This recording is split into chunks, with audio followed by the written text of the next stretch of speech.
15 augusti. AC'n sprakar fortfarande.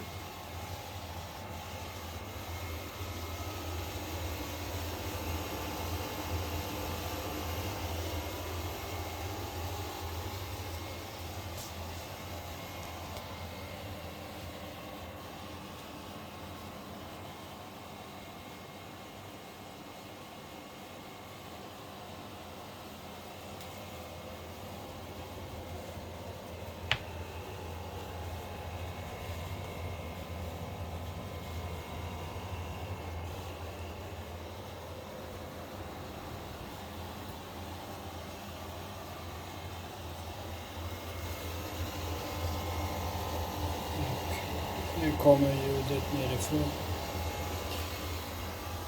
högra sidan, om man kan kalla det för det, på en rundsak.